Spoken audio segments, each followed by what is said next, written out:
En 1947, un grupo de antiguos prisioneros, familiares y peregrinos de Polonia empiezan a propagar la idea de conmemorar a las víctimas de Auschwitz, creando así la llamada Defensa Permanente del Campo de Auschwitz, rodeado por el cuidado de los peregrinos que van allí a buscar las huellas de sus allegados, rezar y rendir homenaje a las víctimas.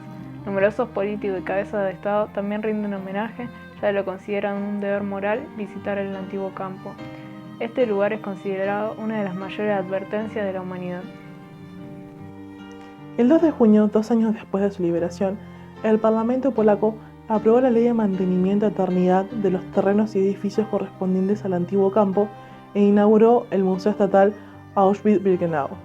Este protege 191 hectáreas de terrenos correspondientes a los dos campos principales, Auschwitz I y Auschwitz II-Birkenau, en el cual se encuentran la mayoría de los elementos utilizados en el exterminio masivo judío y más de 150 edificios originales. En 1979 es adherido a la lista de Patrimonios de la Humanidad de la UNESCO. Los encargados de la administración de la actividad turística y de su promoción son entes mixtos, así como también lo son los de su protección y conservación, que son mantenidos por fondos polacos. El museo está bajo la tutela del Ministerio de Cultura y del Patrimonio Nacional, pero no son los únicos. Cerca de los 90 recibieron ayuda económica de fondos internacionales destinados a la restauración de algunos edificios, provistos por gobiernos de las víctimas de Auschwitz. También recibieron ayuda de personas privadas, acciones sociales y países, como lo fue Alemania, lo cual no resultó tan eficiente para el mantenimiento del museo, ya que tuvieron que recurrir a pedir ayuda económica para impedir el cierre de sus puertas en la actualidad. En 2005, el ministro polaco de Educación propuso la creación del Consejo de Programa, que se inscribió dentro de las actividades del Centro Internacional de la Educación y tiene como fin fomentar en los jóvenes la memoria y el conocimiento de las víctimas de Auschwitz y del Holocausto. El museo es estatal y su entrada es completamente gratuita, con el fin de que no lucren con su tragedia. Una de las principales amenazas que tuvo el área fue la responsabilidad económica que tuvo Polonia, debido a la ubicación geográfica del campo de concentración, a pesar de su nula responsabilidad política en el genocidio. Debía garantizar la conservación de 155 edificios, 300 ruinas y miles de objetos personales. Abierto en 1947 y de acceso gratuito, hasta el día de hoy solamente se cobra por el servicio de guía. En 2009 se había decidido la clausura de Auschwitz debido a la falta de recursos económicos para su mantenimiento. Władysław Bartoszewski, prisionero 4427, entre septiembre de 1940 a abril de 1941, y responsable del Consejo Internacional de Auschwitz, promovió la constitución de una fundación internacional para reunir el capital suficiente, el llamado Fondo Perpetuo, para financiar las actividades necesarias de restauración y mantenimiento. Bartoszewski enfatizó en la importancia de la memoria con respecto a lo ocurrido. Decía que una vez que los sobrevivientes ya no estuvieran y no hubiese huella tangible, los acontecimientos del pasado estarían destinados al olvido. Desde la creación del Fondo Perpetuo en 2009, se sumaron aproximadamente 31 países a la contribución económica, entre ellos Alemania principalmente, Francia, Canadá, entre otros. Hoy en día la posibilidad de donación está abierta a todo público interesado en ayudar.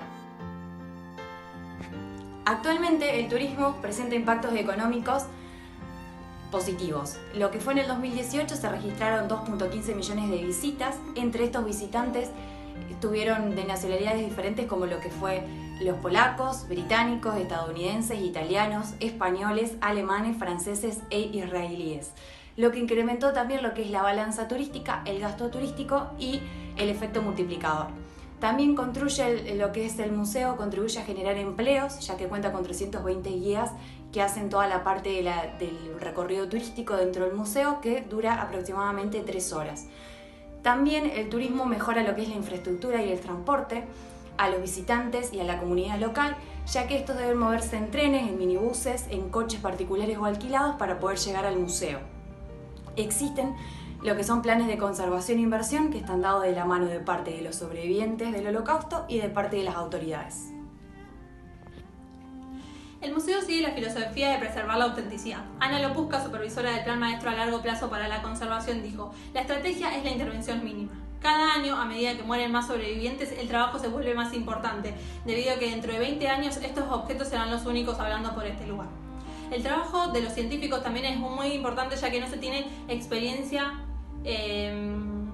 conservando un campo de concentración. Otro problema que afecta mucho al museo es la contaminación, debido a que el museo está inserto en una zona pantanosa, inundable, con riqueza de carbono.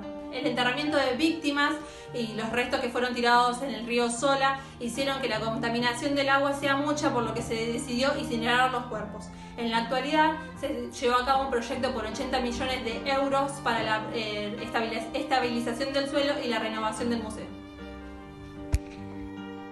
El campo de Auschwitz-Birkenau debería ser gran parte de la economía de la ciudad de Auschwitz, pero en realidad son muy pocos los visitantes que al llegar hacen uso de los servicios como taxis, restaurantes o comercios. Es por eso que el turismo allí se encuentra como un ingreso secundario y la base de la economía es debida a la minería y a las industrias químicas. Este atractivo turístico cuenta además con una planta e infraestructura desarrollada en la ciudad. En la planta turística podemos distinguir entre alojamientos como hoteles, alimentación y esparcimientos como parques y otros servicios, información, guía y transporte turístico. Y en la infraestructura cuenta con transporte terrestre como terminales, estación de trenes cerca del museo, rutas y gasolineras, 2 aeropuertos nacional e internacional y además con comunicación telefónica. No hay hospital, aunque la mayoría de los turistas no visitan la ciudad, sino que van al museo como centro de excursión y vuelven a Cracovia, que está a 70 kilómetros aproximadamente. El museo ofrece estudios de posgrado, conferencias, viajes de estudios para la población polaca y para el extranjero, que están a cargo de profesionales y personas del museo. Especialmente este lugar es frecuentado por personas de Cracovia y que desde allí se ofrecen excursiones de un día. El museo está al mando de guías turísticos que te narran los hechos sucedidos allí y saben varios idiomas. No solamente para informarse sobre el Holocausto se debe recurrir al museo, sino que están a nuestro alcance historias, películas, obras literarias que te cuentan lo sucedido allí. El museo es conocido internacionalmente debido a la importancia que tuvo lugar en la Segunda Guerra Mundial, y actualmente su actividad de difusión es desarrollada en base a las donaciones que puedan realizar las personas a través de su página web vía online desde cualquier parte del mundo. El museo es símbolo tanto de Auschwitz como de Polonia, y este es promocionado como parte de una campaña turística nacional y de índole histórica. Y es que la historia es una de las principales características del país. Quienes la visitan tienden la tendencia a recorrer sus viejas ciudades y sus legajos, empezando por su capital como Varsovia y seguido de ciudades como Malbork, Cracovia, Poznan, Gdansk y Torun. Es visitado principalmente por jóvenes. Muchos van porque realmente tienen un interés intelectual y cultural, pero otros van porque lo tienen incluido en el paquete turístico y generalmente no logran entender la importancia del lugar. Esos turistas serían clasificados por Cohen como turistas de masas organizados o individuales y por Smith como turistas charter. Otro pequeño grupo puede ser que vaya porque los motiva ver hasta dónde puede llegar el ser humano siguiendo los extremos. Las visitas educativas obligatorias muchas veces llevan a jóvenes que no son lo suficientemente maduros ni respetuosos y no cumplen con el propósito pedagógico de la misma. Nosotros pensamos que al museo le gustaría recibir turistas respetuosos y responsables que aprovechen el lugar de reflexión. Es decir, los turistas que Weekend clasificaría como turistas de patrimonio cultural, porque viajan con motivos históricos y culturales. El museo y la comunidad local le han pedido a sus visitantes que se abstengan a sacarse fotos con actitudes frívolas. Este museo cada año es visitado por millones de personas que aprovechan su recorrido para sacarse fotos con actitudes irrespetuosas.